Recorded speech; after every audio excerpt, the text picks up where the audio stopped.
आज है 4 जनवरी। सुनते हैं आज के प्यारे बाबा के साकार मधुर महावाक्य। बाबा कह रहे हैं, मीठे बच्चे, तुम अशरीरी बन जब बाप को याद करते हो तो तुम्हारे लिए ये दुनिया ही खत्म हो जाती है। तुम अशरीरी बन जब बाप को याद करते हो तो तुम्हारे लिए जैसे ये दुनिया खत्म हो जाती है। देह और दुनिया भूली हुई है। ऐसा अनुभव होता है जैसे अशरीरी बन गए, माना देह भी भूल गई और ये दुनिया भी भूल गई। प्रश्न है, बाप द्वारा सभी बच्चों को ज्ञान का तीसरा नेत्र क्यों मिला है?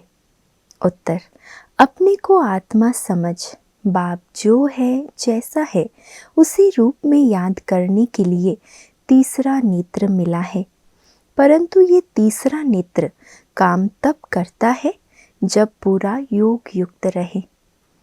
बाबा से ज्ञान का तीसरा नेत्र तो हम बच्चों को मिल गया, पर ये काम कब करेगा?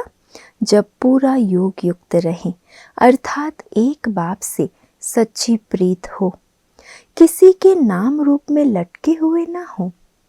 माया प्रीत रखने में ही विघ्न डालती है, इसी में बच्चे धोखा खाते हैं। प्रीत रखेंगे तो माया भी फिर अपनी तरफ खींचती है, क्योंकि उसको पता है ये मेरा ग्राहक है और अभी भगवान से प्रीत जोड़ रहा है, तो वो भी धोखा देती है, विघ्न डालती है। गीत है मरना तेरी गली में। ओम शांति। सिवाय तुम ब्राह्मण बच्चों के इस गीत का अर्थ कोई समझ ना सके। मरना जीना किस गली में है और क्या मरना है क्या जीना है वो हम बच्चे जानते हैं। जैसे वेद शास्त्र आदि बनाए हैं, परंतु जो कुछ पढ़ते हैं उसका अर्थ नहीं समझ सकते।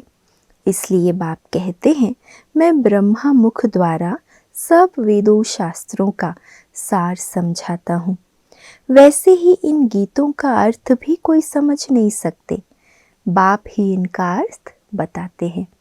इस पुरानी दुनिया से मरकर बाप की गोदी में जीना, इसको कहते हैं जीते जी मर जाना। आत्मा जब शरीर से न्यारी हो जाती है तो दुनिया से सारा संबंध टूट जाता है। गीत भी कहता है, अपने को आत्मा समझ अशरीरी बन बाप को याद करो, तो ये दुनिया खत्म हो जाती है। यह शरीर इस पृथ्वी पर है, आत्मा इनसे निकल जाती है तो फिर उस समय उनके लिए मनुष्य सृष्टि है नहीं। आत्मा नंगी बन जाती है, फिर जब शरीर में आती है तो पाठ शुरू होता है। फिर एक शरीर छोड़ दूसरे में जाकर प्रवेश करती है। जन्म बाई जन्म आत्मा अपना शरीर रूपी चोला बदलती है। वापस मह तत्व में नहीं जाना है, उड़कर दूसरे शरीर में जाती है। दुनिया वाले सोचते हैं स्वर्ग सिधार गया। बाबा कहते कहीं स्वर्ग में या ऊपर मह तत्व में नहीं जाती आत्मा, दूसरा शरीर लेती है। यहाँ इस आकाश तत्व में ही उनको पार्ट बजाना है, मूल वतन में नहीं जाना है। जब शरीर छोड़ते हैं तो न यह कर्म बंधन न वह कर्म बंधन रहता है, शरीर से ही अलग हो जाते हैं ना। फिर दूसरा शरीर लेते हैं तो कर्म बंधन वह शुरू होता है। यह बातें सिवाय तुम्हारे और कोई मनुष्य नहीं जानते। बाप ने समझाया है, सब बिल्कुल ही बेसमझ है, परंतु ऐसे कोई समझते थोड़ी हैं। अपने आप को कोई बेसमझ समझता थोड़ी है, सोचते हैं हम तो बहुत समझदार हैं। अपने को कितना अक्लमंद समझते हैं, पीस प्राइज देते रहते हैं। ये भी तुम ब्राह्मण कुल भूषण अच्छी रीति समझा सकते हो। वो तो जानते ही नहीं कि पीस किसको कहा जाता है। कोई तो महात्माओं के पास जाते हैं कि मन की शांति कैसे हो, ये तो कहते हैं वर्ल्ड में शांति कैसे हो। विश्व की शांति की बात सब ऐसे करते हैं कि हाँ भाई, सबको शांत रहना चाहिए, किसी को दुख या तकलीफ नहीं देना है, अपने मन को अमन करना है, पर उसकी विधि, उसका तरीका तो किसी को नहीं पता, ना ही भगवान का परिचय है कि उससे बुद्धि योग जोड़े। तो बाबा कह रहे हैं कि विश्व की शांति की बात तो किसी को पता ही नहीं है। ऐसे नहीं कहेंगे कि निराकारी दुनिया में शांति कैसे हो, वो तो है ही शांति धाम। हम आत्माएं शांति धाम में रहती हैं, परंतु ये तो मन की शांति कहते हैं। वह जानते नहीं हैं कि शांति कैसे मिलेगी। शांति के लिए प्राइज देते हैं, कॉन्फ्रेंस करते हैं, लेकिन शांति स्थापन करता कौन है जानते नहीं हैं। हम आत्माएं शांति धाम में रहती हैं, है ना। शांति धाम तो अपना घर है, यहाँ शांति कैसे मिल सकती है। हाँ, सतयुग में सुख, शांति, संपत्ति सब है, जिसकी स्थापना बाप करते हैं। यहाँ तो कितनी अशांति है, ये सब अब तुम बच्चे ही समझते हो। सुख, शांति, संपत्ति भारत में ही थी। वह वर्षा था बाप का, और दुख, अशांति, कंगालपना ये वर्षा है रावण का। ये सब बातें बेहद का बाप बैठ बच्चों को समझाते हैं। बाबा परम धाम में रहने वाला नॉलेजफुल है, जो सुख धाम का हमको वर्षा देते हैं। वो हम आत्माओं को समझा रहे हैं। ये तो जानते हो नॉलेज होती है आत्मा में, उनको ही ज्ञान का सागर कहा जाता है। वो ज्ञान का सागर इस शरीर द्वारा वर्ल्ड की हिस्ट्री, ज्योग्राफी समझाते हैं। वर्ल्ड की आयु तो होनी चाहिए ना। वर्ल्ड तो है ही, सिर्फ नई दुनिया और पुरानी दुनिया कहा जाता है। ये भी मनुष्यों को पता नहीं न्यू वर्ल्ड से ओल्ड वर्ल्ड होने में कितना समय लगता है। तुम बच्चे जानते हो कलयुग के बाद सतयुग जरूर आना है, इसीलिए कलयुग और सतयुग के संगम पर बाप को आना पड़ता है। कलयुग का विनाश कराने और सतयुग की स्थापना कराने के लिए बीच में संगम पर बाप को आना पड़ता है। ये भी तुम जानते हो परमपिता परमात्मा ब्रह्मा द्वारा नई दुनिया की स्थापना शंकर द्वारा विनाश कराते हैं। त्रिमूर्ति का अर्थ ही यह है, स्थापना, विनाश, पालना। ये तो कॉमन बात है, परंतु यह बातें तुम बच्चे भूल जाते हो। नहीं तो तुमको खुशी बहुत रहे, निरंतर याद रहनी चाहिए। खुशी में रहने के लिए मुख्य बात क्या है, बाप की याद निरंतर बनी रहे। बाबा हमको अब नई दुनिया के लिए लायक बना रहे हैं। तुम भारतवासी ही लायक बनते हो और कोई नहीं। हाँ, जो और धर्मों में कन्वर्ट हो गए वो आ सकते हैं, फिर इसमें कन्वर्ट हो जाएंगे जैसे उसमें हुए थे। ये सारी नॉलेज तुम्हारी बुद्धि में है, मनुष्यों को समझाना है। अब ये पुरानी दुनिया बदलती है, महाभारत लड़ाई भी जरूर लगनी है। इस समय ही बाबा आकर राजयोग सिखलाते हैं। जो राजयोग सीखते हैं वो नई दुनिया में चले जाएंगे। तुम सबको समझा सकते हो कि ऊंच ते ऊंच है भगवान, फिर ब्रह्मा, विष्णु, शंकर, फिर आओ यहाँ मुख्य है जगदम्बा, जगत पिता। बाप आते भी यहाँ है ब्रह्मा के तन में। प्रजापिता ब्रह्मा तो यहाँ है ना। ब्रह्मा द्वारा स्थापना सूक्ष्म वतन में तो नहीं होगी ना, यहाँ ही होती है। यह व्यक्त से अव्यक्त बन जाते हैं। ब्रह्मा बाप पुरुषार्थ करके व्यक्त से अव्यक्त बन जाते हैं। ये राजयोग सीख फिर विष्णु के 2 रूप बनते हैं। वर्ल्ड की हिस्ट्री, ज्योग्राफी समझनी चाहिए ना, मनुष्य ही समझेंगे। ये नॉलेज तो मनुष्य आत्माओं के लिए है। वर्ल्ड का मालिक ही वर्ल्ड की हिस्ट्री, ज्योग्राफी समझा सकते हैं। वह नॉलेजफुल, पुनर्जन्म रहित है। यह नॉलेज किसी की बुद्धि में नहीं है, परखने की भी बुद्धि चाहिए ना। कुछ बुद्धि में बैठता है या ऐसे ही है, नब्ज देखनी चाहिए।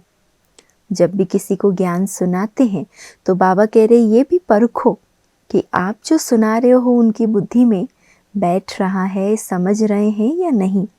नब्ज देखना है। एक अजमल खां नामी ग्रामी वैद्य होकर गया। कहते हैं देखने से ही उनको बीमारी का पता पड़ जाता था। अब तुम बच्चों को भी समझना चाहिए ये लायक है या नहीं है। बाप ने बच्चों को ज्ञान का तीसरा नेत्र दिया है, जिससे तुम अपने को आत्मा समझ बाप जो है जैसा है उसको उसी रूप में याद करते हो। परंतु ऐसी बुद्धि उनकी होगी जो पूरा योग युक्त होंगे। कैसी बुद्धि? जो ये परख सके कि बाप जो है जैसा है उसी रूप में यथार्थ पहचान कर हमें उसको याद करना है। ये परख शक्ति बुद्धि में उनके होगी जो योग युक्त होंगे, जिनकी बाप से प्रीत बुद्धि होगी। सब तो नहीं है ना, एक दो के नाम रूप में लटक पड़ते हैं। बाप कहते हैं प्रीत तो मेरे साथ लगाओ ना। भगवान खुद कह रहा है अपना प्यार मेरे साथ जोड़ो, अपने दिल की प्रीत मुझसे लगाओ। माया ऐसी है जो प्रीत रखने नहीं देती। माया भी देखती है हमारा ग्राहक जाता है तो एकदम नाक कान से पकड़ लेती है। फिर जब धोखा खाते हैं तब समझते हैं कि माया से धोखा खाया। माया जीत जगत जीत बन नहीं सकेंगे, ऊंच पद पा नहीं सकेंगे। इसमें ही मेहनत है। श्रीमत कहती है माँ में कम याद करो तो तुम्हारी जो पतित बुद्धि है वो पावन बन जाएगी। परंतु कईयों को बड़ा मुश्किल लगता है। इसमें सब्जेक्ट एक ही है, अलफ और बे। बस 2 अक्षर भी याद नहीं कर सकते? बाबा पूछ रहा है ये 2 अक्षर अलफ और बे क्या ये भी याद नहीं कर सकते? बाबा कहे अलफ को याद करो, फिर अपनी देह को, दूसरों की देह को याद करते रहते हैं। बाबा का फरमान तो हमने फिर पालन नहीं किया ना। बाबा कहते हैं देह को देखते हुए तुम मुझे याद करो। आत्मा को अब तीसरा नेत्र मिला है मुझे देखने समझने का, उससे काम लो। तुम बच्चे अभी त्रिनेत्री त्रिकालदर्शी बनते हो, परंतु त्रिकालदर्शी भी नंबरवार है। नॉलेज धारण करना कोई मुश्किल नहीं है, बहुत ही अच्छा समझते हैं, परंतु योग बल कम है, देही अभिमानीपना बहुत कम है। जब योग की कमी है तो देही अभिमानी अवस्था भी नहीं है, और देही अभिमानी अवस्था नहीं है तो क्या होता है फिर? ये सब बातें आती है ना। ज्ञान की धारणा गहराई से नहीं होती है, ज्ञान की जो सूक्ष्मता है उसको हम अच्छी तरह समझ नहीं पाते। बाबा जो है जैसा है उस रीति से यथार्थ रूप में उसको याद नहीं कर पाते। तो ये सब योग की कमी से होता है। थोड़ी बात में क्रोध गुस्सा आ जाता है, गिरते रहते हैं, उठते हैं गिरते हैं, आज उठे कल फिर गिर पड़ते हैं। देह अभिमान मुख्य है। फिर और विकार लोभ मोह आदि में फंस पड़ते हैं। देह में भी मोह रहता है ना, माताओं में मोह जास्ती होता है। अब बाप उससे छुड़ाते हैं। तुमको बेहद का बाप मिला है, फिर मोह क्यों रखते हो?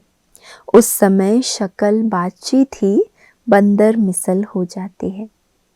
बाबा कहते ये मोह का भूत जो है ना, ये बंदर जैसा बना देता है। बाप कहते हैं नष्टो मोहा बन जाओ, निरंतर मुझे याद करो।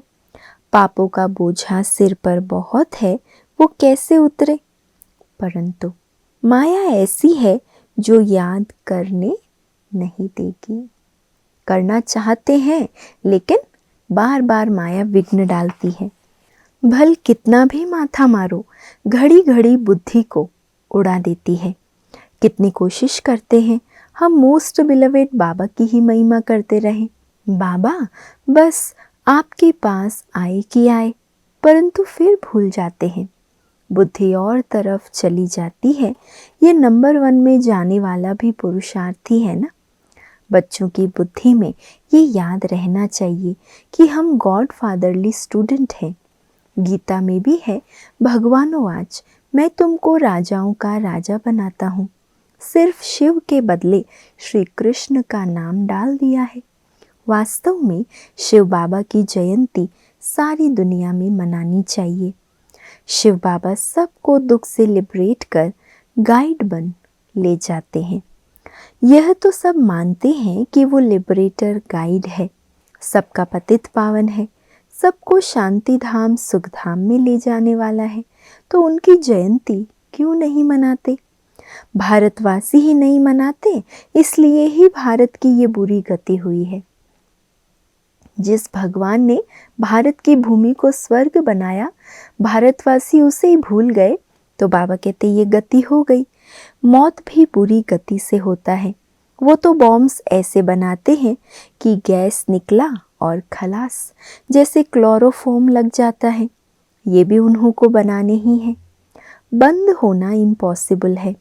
जो कल्प पहले हुआ था सो अब रिपीट होगा। इन मुसलों और नेचुरल कैलेमिटीज से पुरानी दुनिया का विनाश हुआ था, सो अभी भी होगा। विनाश का समय जब होगा तो ड्रामा प्लान अनुसार एक्ट में आ ही जाएंगे। ड्रामा विनाश जरूर कराएगा। बाबा कहते उनकी बुद्धि जैसे उस समय जोर पकड़ेगी विनाश के लिए। जब समय आएगा ड्रामा में, विनाश तो नूंदा हुआ ही है। रक्त की नदियां यहाँ बहेगी। सिविल वॉर में एक दो को मार डालते हैं ना, तुम्हारे में भी थोड़े जानते हैं कि ये दुनिया बदल रही है। अब हम जाते हैं सुख धाम, तो सदैव ज्ञान के अतीन्द्रिय सुख में रहना चाहिए। जितना याद में रहेंगे उतना सुख बढ़ता जाएगा। छीछी देह से नष्टो मोहा होते जाएंगे।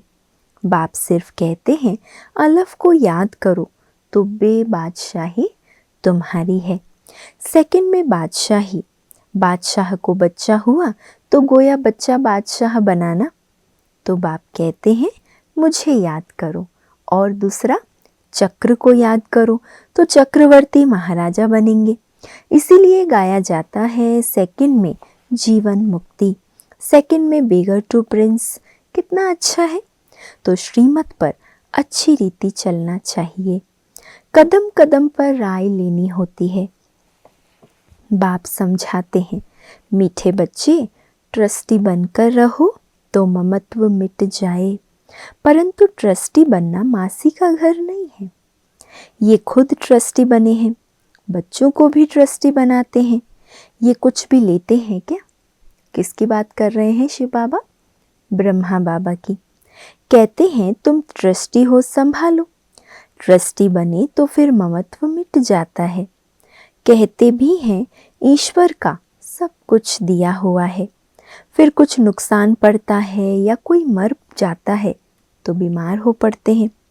मिलता है तो खुशी होती है, जबकि कहते हो ईश्वर का दिया हुआ है तो फिर मरने पर रोने की क्या दरकार है? भगवान का ही दिया है ना सब कुछ, तो जब उसने ले लिया अगर, तो रोने की क्या दरकार? परंतु माया कम नहीं है, मासी का घर थोड़ी है।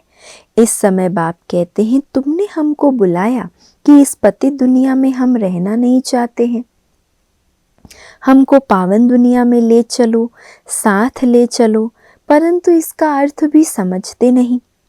पतित पावन आएगा तो जरूर शरीर खत्म हो जाएंगे ना। खत्म होंगे शरीर तब तो आत्मा को बाबा लेकर जाएगा, शरीरों को तो लेकर नहीं जाएगा, आत्माओं को ले जाएंगे। तो ऐसे बाप के साथ प्रीत बुद्धि होनी चाहिए। एक से ही लव रखना है, उनको ही याद करना है। माया के तूफान तो आएंगे, कर्मेंद्रियों से कोई विकर्म नहीं करना चाहिए, वो बेकायदे हो जाता है। बाप कहते हैं मैं आकर इस शरीर का आधार लेता हूँ, ये इनका शरीर है ना।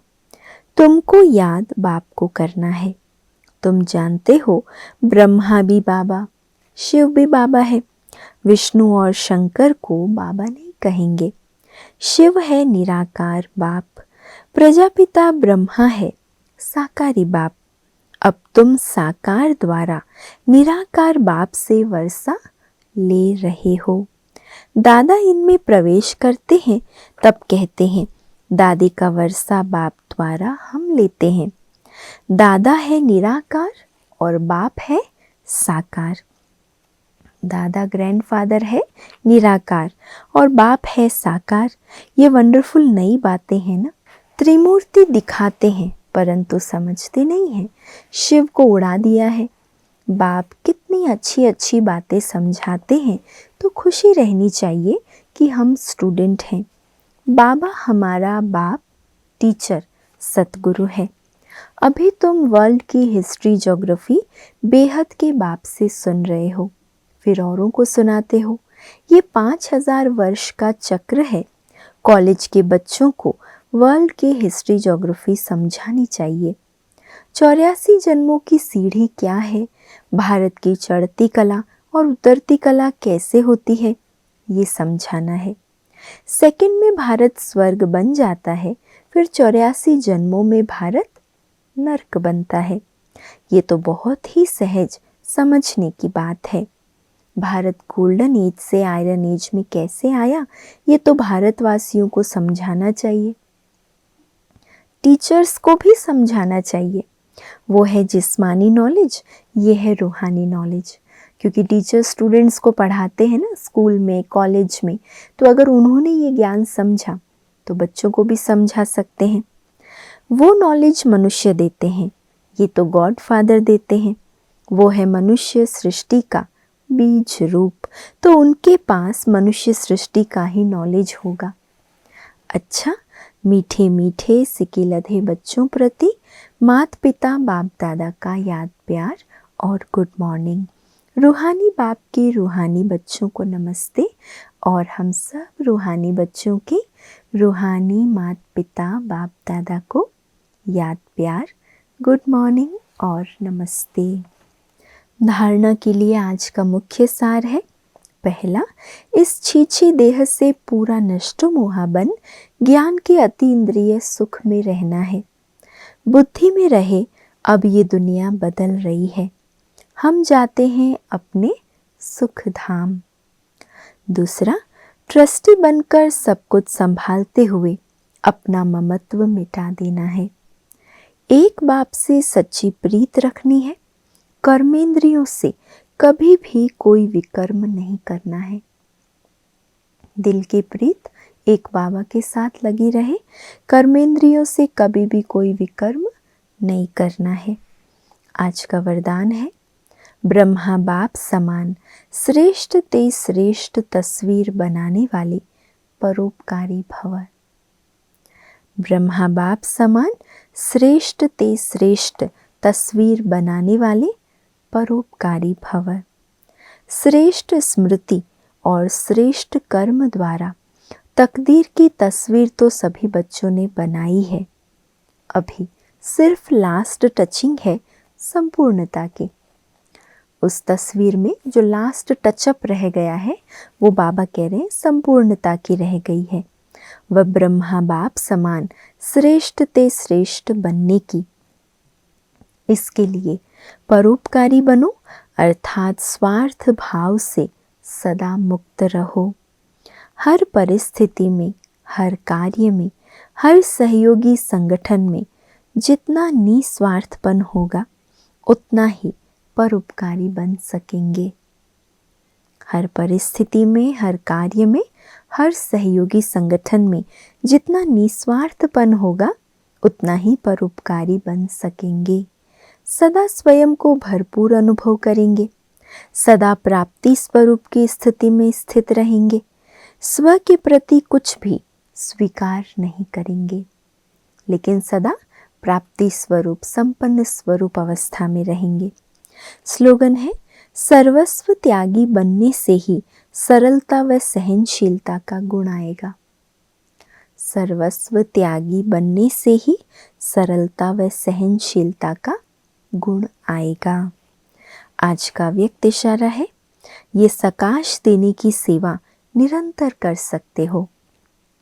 इसमें तबीयत या समय की बात नहीं है, क्योंकि मनसा से करनी है ना ये तो सेवा, तो बाबा इसलिए कह रहे तबीयत या समय की बात नहीं, दिन रात इस बेहद की सेवा में लग सकते हो।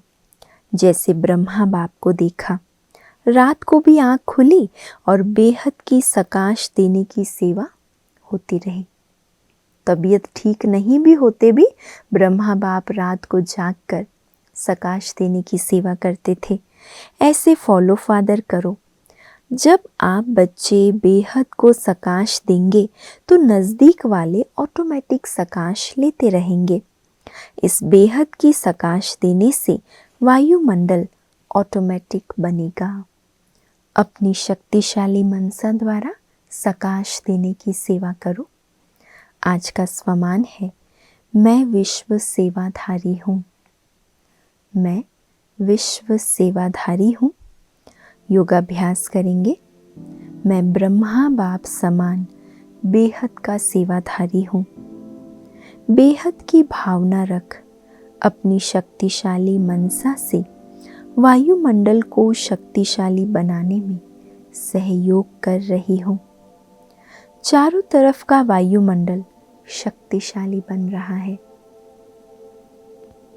बेहद सेवाधारी बनकर मैं ब्रह्मा बाप समान अपनी शक्तिशाली मनसा द्वारा बेहद की भावना रख सारे वायुमंडल को शक्तिशाली बना रही हूँ। धारणा है, फॉलो फादर ब्रह्मा बाप समान स्थिति में रहना। ब्रह्मा बाप समान स्थिति में रहना और चिंतन करेंगे वायुमंडल शक्तिशाली बने, उसके लिए किन किन बातों का अटेंशन रखें। कौन सी बातें, कौन सी धारणाएं हैं जो वायुमंडल को पावरफुल बनाने में सहयोग करती है।